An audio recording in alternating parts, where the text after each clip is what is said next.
S, வீடு, schools, hotels, store room இங்கெல்லாம் partition wall கட்டணும்னாலும் இப்போ பில்டிங் போனஸோட first choice Renocon Rapid Wall Panels. Gaza அமைதி வாரிய கூட்டத்தில் பாகிஸ்தான் பிரதமர் ஷபாஸ் ஷெரீப் தனிமைப்படுத்தப்பட்டதை அடுத்து அவரை பாகிஸ்தான் ஊடகங்களை கிண்டலடித்து வருகின்றன. காசாவை மறுசீரமைக்கவும் நிர்வகிக்கவும் அமெரிக்க அதிபர் ட்ரம்ப் முன்னெடுப்பில் காசா அமைதி வாரியம் உருவாக்கப்பட்டது. அதில் உலகின் பல நாடுகள் அங்கம் வகிக்கின்றன.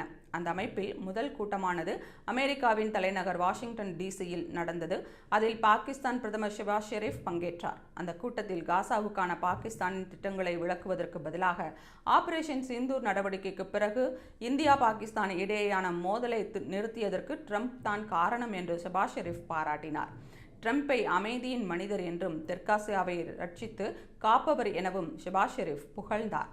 ஆனால் ட்ரம்ப் அதை கண்டுகொள்ளவில்லை. பின்னர் ட்ரம்ப் பேசும்போது ஷபாஸ் ஷெரீஃபை எழுந்து நிற்குமாறு கூறினார். அவர் எழுந்து நின்றபோது பிரதமர் மோடியை சிறந்த மனிதர் எனவும் தனக்கு நல்ல நண்பர் என்றும் ட்ரம்ப் புகழாரம் சூட்டினார்.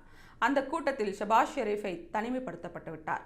அது குறித்து வீடியோக்கள் வெளியாகியுள்ளன. புதிதாக உருவாக்கப்படும் காசா அமைதி படைக்கு தனது படைகளை அனுப்புவதற்கு பாகிஸ்தான் தயக்கம் காட்டியதே ட்ரம்பின் செயலுக்கு காரணமாக கூறப்படுகிறது. இதனால் காசா அமைதி வாரிய கூட்டத்தை பாகிஸ்தான் பிரதமரின் அவமானத்தின் உச்சி மாநாடு என்றே சர்வதேச ஊடகங்களும் பாகிஸ்தான் ஊடகங்களும் கிண்டலடித்து வருகின்றன.